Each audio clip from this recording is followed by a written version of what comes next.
My name is Meng Anha, 38, a senior operations director at a retail investment firm.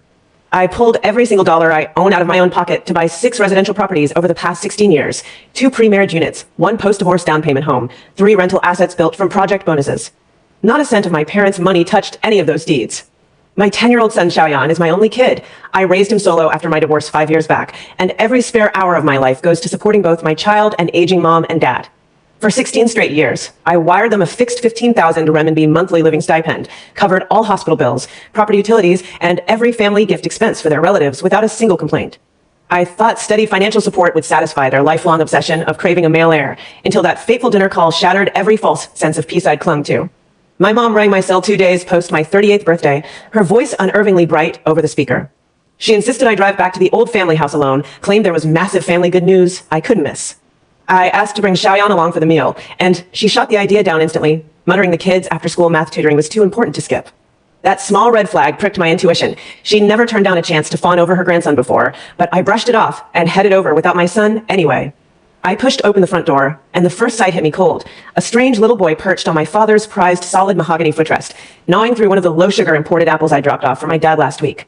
That crate cost me nearly 1,000 yuan, specifically tailored to his high blood sugar diagnosis, reserved entirely for his restricted diet. The kid chewed messily, apple juice dripping down his chin, while my mom knelt beside him, dabbing his face with a napkin like he was the most precious treasure on earth. My dad hovered by the dining table arranging chopsticks, his gaze darting away the second our eyes locked, unable to hold even a split second of eye contact with me. His guilty body language told me everything was already off before a single word was spoken. My mom stood straight, wiping her hands on her apron, and dragged the 7-year-old boy forward by his wrist to force him to greet me. Say hello to your older sister, Ping Pong. The boy mumbled a half-hearted sister, without lifting his head from the leftover apple core in his palm. I didn't respond, crossing my arms and waiting for whatever bombshell she planned to drop. That's when her eyes welled up with manufactured tears, a trick she'd honed for decades to manipulate me into complying with her demands. This is your little brother, Ping Pong. We just finished all the adoption paperwork this week. Our family finally has a male descendant to carry the family name. The antique wall clock in the living room chimed once, cutting through the thick, uncomfortable silence. My dad's chopsticks slipped out of his grasp and clattered against the wooden tabletop. He ducked his head to retrieve them rather than step in to mediate the tension. I watched Ping Pong grab a second apple from the fruit tray without asking permission, and a bitter laugh escaped my throat. All those years of me sacrificing my income to prop up their household, all the late nights working overtime to cover their medical fees, and they'd secretly adopted a young boy behind my back with 0 advance notice. Their only plan was to dump all future financial obligations for this child straight onto my shoulders. That was their hidden motive all along, and I saw it crystal clear in their nervous, evasive micro-expressions. Wait a minute, you kept this adoption hidden from me entirely, just so you wouldn't have to hear me push back? I asked flatly, no anger yet, just cold curiosity to unpack their logic. My mom's fake warm smile faded right off her face, defensive irritation bubbling to the surface immediately. We didn't hide it to upset you. We just didn't want you throwing a fit over something good for this family. You've got your own son, stable high salary, 6 houses sitting empty collecting dust. What's wrong with us bringing a boy into our empty nest? I ticked off every long-term expense I'd voluntarily covered for them out loud to counter her one-sided framing of our dynamic. 16 years of monthly 15K transfers, 3 major hospital operations fully funded by my savings, all water, electric, property tax bills paid out of my bank account, every wedding gift for your siblings' kids coming straight from my wallet. I've never once shirked my duty as a daughter. My mom's expression darkened fast, the fake sorrow vanishing completely to reveal her core bias she'd harbored my entire life. Money can't replace having a son to take care of us when we're old. Daughters will always marry out and belong to another family eventually. That single sentence summed up every unfair standard I'd endured since childhood. When I was 7, I scrubbed all the family laundry alone while my parents doted on distant male cousins. When I graduated university, they demanded my entire first-year salary to fund my male cousin's motorbike. Before my first marriage, they forced me to add their names to my first property deed, throwing a 3-day screaming meltdown when I refused. After my divorce, their first question wasn't about my emotional trauma. It was whether the marital home could still be seized for the family's future male heir. Every scar from those memories flared fresh, watching Ping Pong act entitled to my dad's special fruit, like it was his birthright. Ping Pong tossed his chewed apple core directly at my leather shoes without remorse, staring me down with unmasked arrogance. Mom says this whole house is going to be mine one day. My mom rushed to smooth over his blunt confession, stammering that it was just childish nonsense, but the damage was done. I grabbed my handbag off the entryway cabinet, ready to walk out before they could pressure me into making any verbal commitments towards supporting their adopted son. Wait a second. You can't leave without eating dinner first, my mom shouted, stepping in front of the doorway to block my exit. We invited you here to share happy news, and you're acting ungrateful as hell. I stepped sideways around her frame, hand already wrapped around the door handle. You didn't invite me to celebrate good news. You summoned me to inform me I now owe lifelong financial support to a kid I never agreed to raise. I've got no reason to stay for that conversation. As I pulled the front door open, she yelled a final threat after my retreating back, her tone sharp with unbridled greed. Don't think those 6 houses you own get to stay all yours just because you earned them. Pingping's your brother now. He's entitled to a share of every asset this family has. I paused mid-step into the stairwell, every muscle in my body locking up. Her unfiltered demand confirmed every worst-case scenario I'd suspected from the second I spotted Pingping sitting in our living room. When I arrived home that night, Xiaoyan ran out of his after-school tutoring center straight into my car, grinning and waving his full math exam paper with a perfect 100 score scrawled across the top. I stared at his bright, innocent face, and my resolve solidified even further.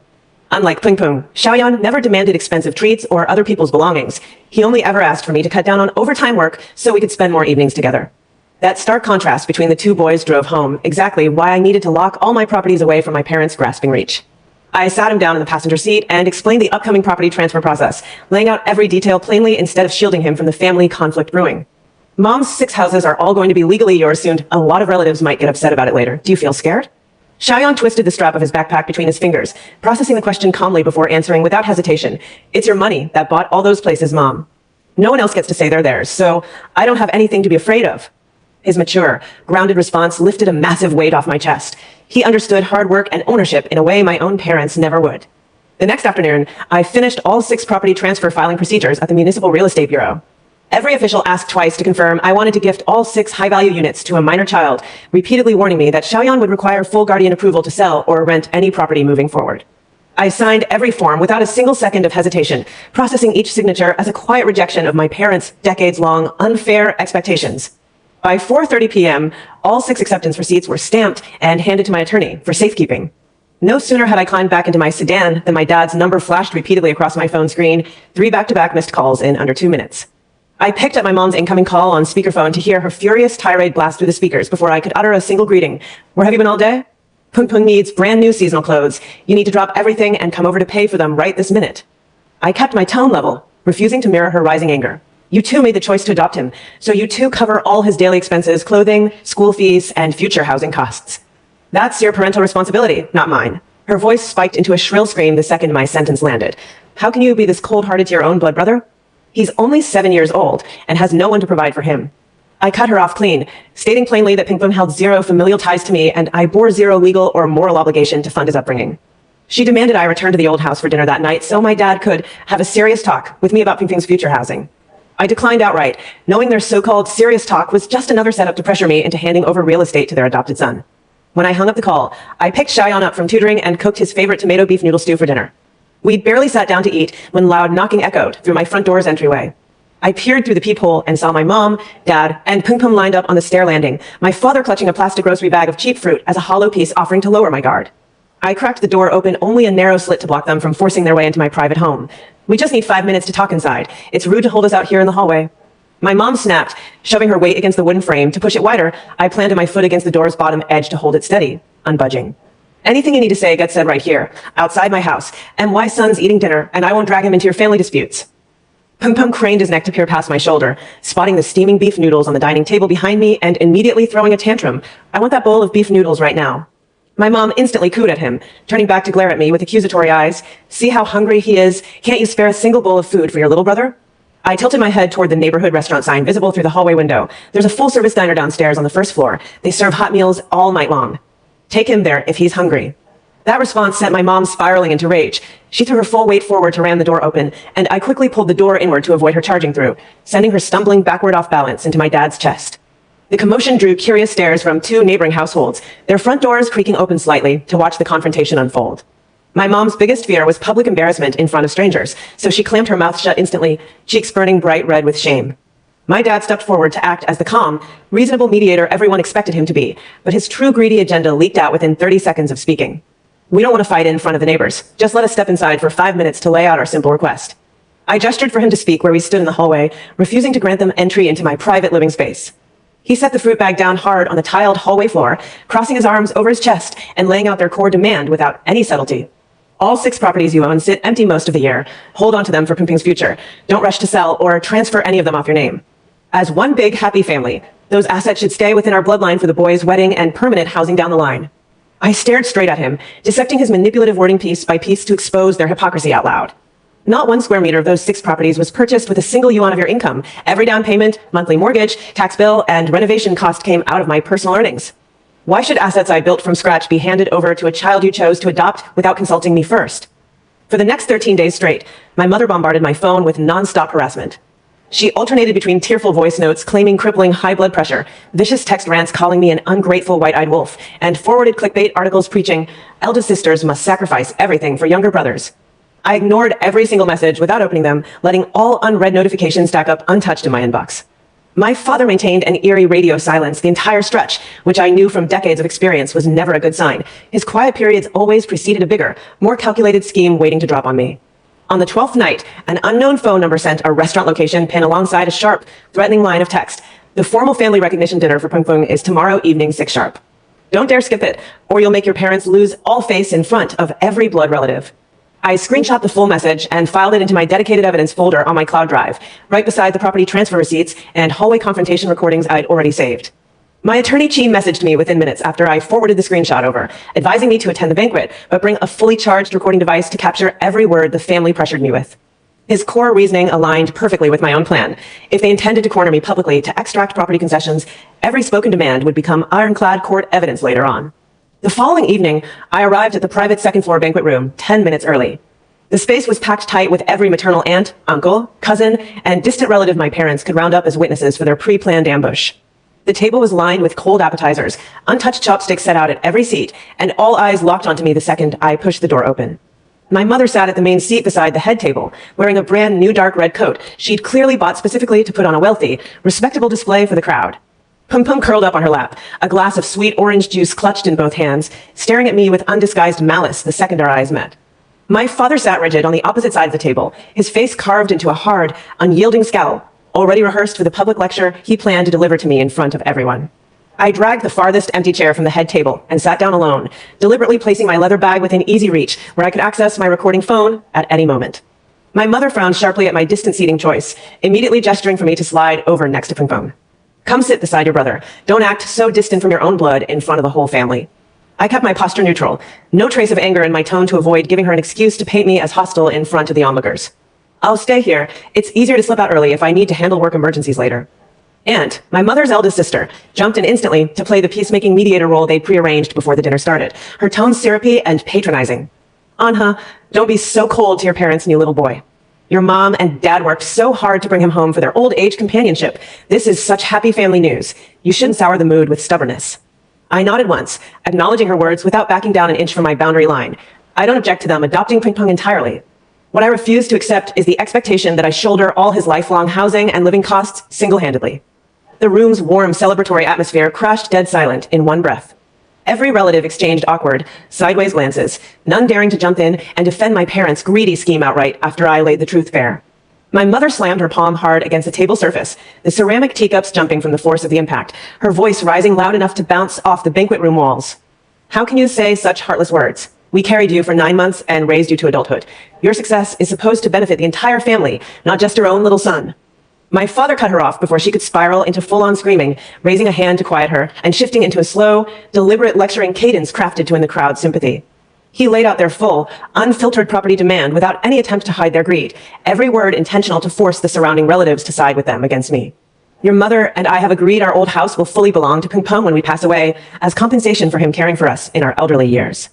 You already own 6 full residential complexes with no shortage of living space, so you need to reserve a minimum of 3 complete properties for Pung Pung's future school district housing, permanent home, and wedding real estate down the line. We've even brought a formal written agreement for you to sign right here tonight, with all these family members present as impartial witnesses. Second uncle, my mother's younger brother, chimed in to back their agenda, echoing the talking points they distributed to all relatives before the banquet began. Your parents aren't asking for all 6 of your homes, only 3. That's more than reasonable given how well off you are as a company director. You should set aside your selfishness and honor your family duties as the eldest daughter. I turned my gaze directly to second uncle, calling out his hypocrisy without hesitation to strip away his performative concern. You own 2 complete apartment buildings under your own name, both fully paid off with no outstanding mortgages. If sacrificing real estate for younger family members is such an important moral obligation, why haven't you donated one of your units to Pung Pung as a goodwill gesture? Second uncle's face flushed deep crimson in an instant, his mouth opening and closing repeatedly with no rebuttal to offer. He sank back into his chair, staring down at his teacup and refusing to make further eye contact with me. instantly abandoning his attempt to lecture me on family loyalty. Every other relative who'd been ready to chime in against me fell quiet too, seeing how quickly their hollow moral arguments crumbled when turned back on their own personal assets. Pung Pung suddenly tossed his plastic juice cup against the table edge hard enough to spill orange liquid across the tablecloth, yelling out his unfiltered desire loud enough for everyone in the room to hear clearly. I want her big houses. Grandma said those 6 places are mine to take whenever I want. My mother rushed to wipe up the spilled juice, while cooing over the 7-year-old boy, brushing off his entitled outburst as harmless childish rambling. He doesn't understand adult conversations yet. Ignore his silly words. I tilted my head, gaze locked directly on her to call out the obvious root of his arrogance. He's only repeating the lines you've drilled into his head every single day since you brought him home. You've spent weeks feeding him the idea that my hard-earned property is his birthright, so don't act shocked when he says it out loud in front of everyone. My father's patience frayed completely after I dismantled every relative's half-baked moral lecture one by one. He grabbed the craft envelope off the table and pushed it directly into my chest, forcing the paper against my sternum as he spoke in a low, threatening growl only the people sitting close could hear clearly. Sign the agreement right now, and we can drop all conflict between us tonight. Refuse, and every single relative here will label you a cold, unfilial daughter for the rest of your life. I reached out and grasped the envelope loosely, not opening it yet, and set it back down on the table between us. Before I could respond, a restaurant server knocked on the banquet room door and stepped inside holding a sealed legal courier envelope addressed to me, explaining a man from my law firm had dropped it off downstairs with urgent documents requiring my immediate review. All eyes swiveled to the courier envelope in the server's hands, every relative's expression shifting from judgmental to curious confusion as I accepted the package and tore the seal open on the spot. Inside lay printed copies of all 6 property transfer acceptance receipts, paired with a formal legal disclaimer drafted by Attorney Cheen that explicitly disavowed any legal or moral obligation for me to fund Ping Ping's entire life. I spread all the documents flat across the table for the whole room to view, letting the stamped official bureau receipts sit front and center for every witness to read the beneficiary name printed bold on every sheet. Meng Xiaoyan, my 10-year-old son. A murmur rippled through the entire banquet table as every relative processed the truth. All 6 homes were already permanently transferred out of my personal name days before the staged ambush dinner. My mother shot straight up from her seat, chair scraping harshly against a tile floor, her voice shrill and hysterical as she pointed at the stack of official paperwork. You transferred all 6 houses to that little boy without even consulting your own parents. Are you insane to give every asset you own to a child instead of reserving them for your blood family? I remained seated, voice calm and steady amid her screaming meltdown, every word measured to lay out my clear, unchanging motive for the transfers for all witnesses to record. Every mortgage payment, down payment, renovation cost, property tax, and utility bill for these 6 residences came solely from my personal career income. Not 1 cent of my mother or father's money ever contributed to purchasing a single square foot of any of these buildings. As the sole legal purchaser, I hold full absolute right to gift my private assets to whoever I choose. My own minor son, who I am legally obligated to provide security for, not an adopted child I bear no responsibility to raise. My father's hands curled into tight fists on the tabletop, his jaw clenched so hard his cheek muscles visibly tensed. He refused to acknowledge the irrefutable official receipts spread out between us, doubling down on his original threat instead of confronting the lost asset grab opportunity. Property transfers can be revoked through legal filing. Don't think hiding the deeds with your lawyer will permanently stop us from claiming our rightful family share of those homes. I pulled my fully charged recording phone out of my bag, holding it up on the table so every person in the room could see the active recording screen illuminated toward my parents. Every demand you've laid out this evening is fully recorded, alongside all 13 days of threatening text messages and hallway confrontation footage stored in my cloud evidence drive. If you attempt to file frivolous litigation to reverse the legal property gifting, my legal team will submit all recorded coercion as counter-evidence in court. Aunt tried one last desperate peacemaking attempt, leaning forward across the table with a hesitant, nervous expression, clearly afraid the family conflict would escalate further in the crowded private room. Anha, can't you compromise just a small portion of your assets to keep the family from falling apart entirely? Your parents are already heartbroken over the sudden decision to move all houses to Xiaoyan. I redirected her plea with a sharp, unanswerable question that stripped her hollow sympathy bare. If compromise means surrendering my son's financial safety to fund a child my parents chose to adopt without my consent, what compromise would you expect me to make? Would you hand over your own child's future security to support a stranger your siblings brought home behind your back? Aunt fell silent instantly, slumping back into her chair with no further rebuttal to offer. Pung Pung, witnessing my parents' scheme crumble entirely, flew into a screaming tantrum, kicking the legs of the wooden table hard and shouting accusations directly at me across the crowded banquet table. You stole my houses. Grandma promised all 6 would be mine. You're a bad liar. My mother hurried to pull the boy into her arms to soothe him, shooting venomous, hateful glares in my direction over his small head as she rocked him back and forth. I stood slowly from my chair, gathering all legal paperwork back into my leather bag and zipping the pouch shut securely, ready to exit the staged ambush dinner before they could launch another round of public verbal harassment against me. My father blocked the banquet room doorway before I could reach the exit, planting his feet wide to physically bar my path out of the space, his tone cold and unforgiving as he issued a final ultimatum. If you walk out of this room tonight without signing the property agreement, we will cut all parent-daughter ties permanently, and every relative in this room will be instructed to shun you for the rest of your life. I stepped sideways around a stationary frame without breaking eye contact, hand wrapping firmly around the door handle as I delivered my final response to the entire assembled family. Ties built solely around my money and property hold no real weight to begin with. If your love for me only exists as long as I surrender my son's future to satisfy Pingping's endless demands, I have no need to cling to that hollow familial bond at all. I rode the elevator down to the hotel lobby alone, texting Attorney Cheen a full summary of the banquet ambush and attaching the complete audio recording file from the night's confrontation. His reply arrived within 2 minutes, outlining immediate preemptive steps to shield my workplace and my son's school from their planned harassment campaign, formal notification letters to corporate HR, campus administrators, and local community police to be sent out first thing the following business day. On the drive back home, I replayed snippets of the banquet recording through my car speakers, processing a slow, heavy emotional shift within myself. For 16 years, I'd clung to a quiet, desperate hope that consistent financial support and filial compliance would eventually earn me a scrap of genuine parental affection. But tonight's staged public coercion fully erased that fragile illusion for good. My parents valued my wealth far more than they valued me as their daughter, and no amount of compromise would ever change that core motive driving every choice they'd made recently. When I pulled into the underground parking garage of my apartment complex, I spotted my father's sedan parked in a visitor spot directly beside my private unit's elevator entrance. I texted the building property manager immediately to alert staff to monitor the hallway outside my front door overnight, preempting any late-night attempts to break through my door or harass me once I stepped foot inside the residential floor. Upstairs, Xiaoyang greeted me at the entryway with a warm glass of warm milk he'd heated himself while waiting for my return, oblivious to the brutal family ambush I'd endured that evening. I knelt down to hug him tight, burying my face against his small shoulder to release the quiet stress I'd bottled up through hours of public humiliation. Seeing his calm, trusting expression reignited my unshakable resolve to protect every asset I'd transferred to him. This child would never be dragged into the endless, greedy power games my parents insisted on playing at my expense. Late that night, my phone buzzed repeatedly with messages flooding the family WeChat group my parents administered. My mother posted a long, inflammatory paragraph painting me as a greedy, heartless mother who hoarded 6 luxury properties and deliberately abandoned her aging parents and newly adopted younger brother. She finished her lengthy rant with a clear public threat. Tomorrow morning, I will go to her company to ask her leadership how a senior director can treat her own elderly parents and helpless 7-year brother with such cruel disregard.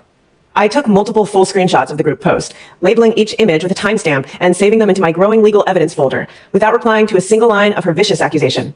I knew the next day would bring a new round of public humiliation attempts from my parents, and every destructive action they chose to take would only strengthen my legal standing to separate my life and my son's future from their unending financial exploitation permanently. I got to the office half an hour earlier than normal the next day, fully aware my mother's promised public spectacle was coming. Before I even sat at my desk, I walked straight to HR and the legal department, dropping off a printed packet of all collected evidence, 13 days of harassing texts, hallway altercation recordings, the full banquet audio, and screenshots of her threatening WeChat post targeting my workplace and 10-year-old son Xiaoyan. The company legal manager flipped through the document slowly, her expression hardening the more she read. We have a zero-tolerance policy for third-party disruption to office operations. If your parents show up to yell, block reception, or film footage in public work zones, security will escort them out immediately, and we can file a formal disturbance police report on the firm's behalf. I nodded, laying out my exact boundary, lying clearly. I don't want to escalate unless forced, but they've explicitly stated they'll drag my minor child into this conflict, which crosses every line I'm willing to tolerate. HR handed me 3 printed copies of a pre-written internal notice, stamped with company letterhead .1 for the front desk, 1 for security supervisors, 1 to keep for my personal legal files. The notice stated any family dispute involving Meng Anhe was unrelated to corporate business. Unauthorized visitors causing disruption would be removed and reported to local law enforcement without delay. I left the documents with the front desk supervisor, gave her my direct work line for emergency contact, then returned to my office to focus on client reports, trying to push the family mess out of my head temporarily. I grabbed my bag with a backup recording device and walked down to the lobby calmly, no raised voice or a dramatic outburst. My mother spotted me the second the elevator door slid open, instantly throwing herself onto the reception waiting sofa and slapping her thigh repeatedly, her wailing echoing off the marble walls. Everyone look at this ungrateful daughter. She makes millions, owns 6 apartments, won't spare a single one for her little brother, lets her old parents struggle day in and day out. My father stood rigid beside her, Ping-Pong clinging to his hip, staring around the lobby like he owned the place. A small crowd of staff had circled them, half curious, half uncomfortable at the public family drama unfolding during business hours. I stepped 3 meters away from my mother, keeping a neutral tone loud enough for security and onlookers to hear clearly. This is a corporate working space. Any personal financial disputes need to be handled off-site, either through private conversation or illegal channels. If you continue yelling and disrupting work, security will escort you out and file a disturbance report. My mother shot up off the sofa, pointing a finger straight at my face, tears streaking her cheeks in a manufactured display of grief. You're threatening your own mother with police over a few houses? You've forgotten who gave birth to you, fed you as a child. I've never forgotten my legal filial duty. I replied flat, pulling a printed summary of 16 years of monthly 15,000 renminbi transfers, hospital bill receipts, and yearly family gift expenses out of my folder, holding it up for the surrounding staff to glance over. Every month for 16 years, I've covered your living costs, all medical care, and household bills. What I refuse is surrendering assets I earned to fund a child you chose to adopt without consulting me. My father stepped forward to interject, his voice low and sharp to avoid drawing more audience attention. That's our family's property by right of blood. You can't just hand everything to your own son and cut us out cold turkey. None of these properties were purchased with your money, I repeated, pulling out bank down payment slips and mortgage repayment records. Every receipt's transfer source was my personal salary account. No entries from my parents' savings anywhere in the stacks of paperwork. Pung Pung suddenly broke free from my father's grip, darting toward the glass reception display case filled with company awards and trophies, kicking a small potted office plant hard enough to crack the ceramic pot. Soil spilled across the polished lobby tile, the sound drawing a fresh wave of gasps from onlooking employees. The front desk receptionist paled, rushing forward to salvage the broken planter. I turned to my father, eyes unblinking. Your adopted child damaged company property. You two are his legal guardians. The compensation fee of 860 renminbi needs to be paid immediately to the admin department. My mother scoffed loudly, waving a hand dismissively, like the broken pot was meaningless trash. He's just a 7-year-old kid. You're counting a tiny flower pot against us right now. Age does not erase liability for property damage. The security supervisor stepped in beside me, handing my father a printed damage repair form and QR payment code. Guardians are fully responsible for any harm minors cause within this building's premises. My father's face flushed red with embarrassment as he scanned the QR code to transfer the compensation sum, fingers trembling from humiliation in front of dozens of my coworkers. The crowd around them thinned out after the planned incident. Most staff realized my parents were the unreasonable party in this conflict, and their whispered chatter shifted to sympathetic comments directed toward me instead of my mother's staged sob story. Defeated by the camera footage and the broken plant compensation bill, my father grabbed my mother's arm and herded Ping Pong toward the building exit, her angry shouts echoing back at me as they crossed the lobby threshold. We're not done with this. Next, we're going straight to Xiaoyan's primary school to talk to his teachers and all the other parents. As soon as they left the building, I pulled out my phone and dialed Xiaoyan's head teacher, explaining the full threat my parents had just issued. The teacher's tone turned grave instantly, promising to lock the school front gate visitor system and cross my parents' names off the approved pickup list entirely. She said she'd alert campus security to block them if they attempted to enter the school grounds at any point that day. I finished the rest of my morning meetings distracted, my mind fixed on Xiaoyan's safety rather than client project deadlines. By lunch break, a panicked call came through the teacher's line, confirming my parents had shown up at the school main gate with Pung Pung, demanding to take my son out of class for an emergency family talk. I drove straight to the school without finishing my lunch, arriving to find my mother arguing loudly with the campus security guard at the front gate. Xiaoyan huddled behind the teacher's back on the inner side of the fence, his small hands gripping the teacher's uniform sleeve tight with visible fear. I parked and hurried over, stepping between my mother and the school gate fence, separating her from my son. You were explicitly told you have no legal authority to take Xiaoyan off school grounds without my written permission. Why are you here harassing staff and scaring my child? My mother's tone shifted from loud anger to a falsely wounded whine, gesturing wildly at Xiaoyan behind the teacher. I'm his maternal grandmother. I just want to spend a little time with my own grandson. What harm is there in that? The harm is you're using him as leverage to force me to hand over my 6 properties, I said, glancing down at Xiaoyan's trembling shoulders, my heart aching at the sight of his frightened expression. You've told him repeatedly he's holding houses that belong to Pung Pung, and now you've tracked him to school to pressure me in front of his classmates and teachers. My father stepped forward, attempting to reach over the metal gate to grab Xiaoyan's wrist, only for the security guard to block his arm firmly before he could make contact. We just want to reason with the boy, let him understand family assets belong to all of us. Xiaoyan is a minor child, not a bargaining chip for your real estate scheme, I replied, pulling out my phone to hit record again, capturing every word they spoke at the school gate as new legal evidence. Pung Pung suddenly darted forward beside my mother, kicking the metal fence hard and yelling directly at Xiaoyan across the gate gap. Give my houses back. Grandma says all 6 are supposed to be mine. Xiaoyan's eyes welled up with tears, shrinking further behind his teacher's body to avoid the shouting boy's glare. I watched him shrink away, and a sharp emotional shift crashed over me. For 16 years, I'd clung to the faint hope my parents still held even a small amount of unconditional love for their grandson, but seeing them drag a 7-year foster kid to my son's school to bully him shattered that last fragile hope completely. Their greed outweighed every ounce of familial care they claimed to possess, and there was no room left for compromise whatsoever. The officers reviewed my printed evidence stacked carefully, turning to address my parents with a stern official warning. They were ordered to cease all forms of harassment targeting me and my minor son, forbidden from visiting my workplace, school, or a residential complex without my prior written consent, with a formal record filed at the local police station for future reference if violations continued. My father's face turned ashen after receiving the official police warning slip. He'd never imagined his attempts to seize my property would land them a documented police record on file. My mother refused to accept the officer's ruling, continuing to argue that she held every right to see her grandson whenever she pleased, ignoring the core reality that her visits only existed to pressure me over real estate. After the police finished their formal warning, they allowed me to pull Xiaoyan aside for a private moment away from my parents. I knelt down to wipe the tears off his cheeks, holding his small hands in mine. Don't be afraid. No one can force us to give away our homes, and the school and police will keep you safe at all times from now on. Xiaoyan nodded quietly, his voice shaky from the earlier fright. Grandma said, if I don't let them have the houses, you won't want me anymore. That single sentence hit me harder than all their yelling and threats combined. My own mother had planted abandonment fears, and my 10-year-old sons had just to manipulate me into surrendering my assets. I pulled him into a tight hug, fighting back my own burning eyes, promising him repeatedly I would never, ever leave him no matter what demands my parents made. The officers escorted my parents and Pung away from the school gate once the formal warning was signed, and the teacher walked Xiaoyan back to his classroom while I stayed behind to exchange contact information with the campus security team for emergency alerts moving forward.